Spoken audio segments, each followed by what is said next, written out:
हरियाणा में भर्तियों में बोनस अंक की नोटिफिकेशन रद्द, हाई कोर्ट ने नई मेरिट बनाने का दिया आदेश। वकील बोले, पहले मिली नौकरियों पर खतरा। हरियाणा में सामाजिक और आर्थिक आधार पर नंबर से नौकरी पाने वालों पर संकट खड़ा हो गया है। इस संबंध में गुरुवार को पंजाब और हरियाणा हाई कोर्ट ने एक अहम फैसला दिया।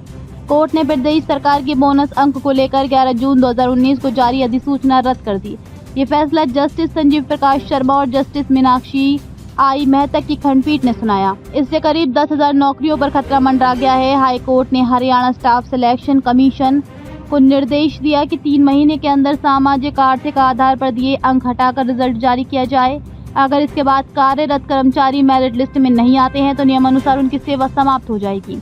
इस अधिसूचना को करनाल की अभ्यर्थी मोनिका रमन समेत अन्य ने चुनौती दी थी। इसमें सामाजिक एवं आर्थिक आधार पर 5 से 10 अंक देने का प्रावधान था। उन उम्मीदवारों को अतिरिक्त 5 से 10 अंक दिए जाते हैं जिनके परिवार में कोई भी सदस्य सरकारी नौकरी में ना हो और परिवार की आमदनी सालाना 1.80 लाख रुपए से कम हो। 90 में से 90 अंक लाने पर भी सिलेक्शन नहीं हुआ था। मोनिका ने बिजली निगम में जूनियर सिस्टम इंजीनियर की भर्ती की लिखित परीक्षा में 90 में से 90 अंक प्राप्त किए, लेकिन उसका सिलेक्शन नहीं हो पाया। इस भर्ती में 146 पोस्टें थी। इसके बाद वह हाईकोर्ट पहुंची। याचिका पर हाईकोर्ट ने सरकार को नोटिस जारी किया। 27 मई 2021 को हाईकोर्ट ने इस पर तल्ख टिप्पणी करते हुए कहा था कि ये क्राइटेरिया उचित नहीं है। हरियाणा पुलिस की भर्तियों में अभ्यर्थियों को बोनस अंक मिले। राजेंद्र मलिक ने बताया कि 2020-21 में 400 सब इंस्पेक्टर की भर्ती निकली थी। इसमें से सिर्फ 22 पोस्टें बिना बोनस अंक प्राप्त करने वाले अभ्यर्थियों को मिल पाई। इसमें से 378 पदों पर सामाजिक आर्थिक आधार पर बोनस अंक हासिल करने वाले अभ्यर्थियों को सिलेक्ट किया।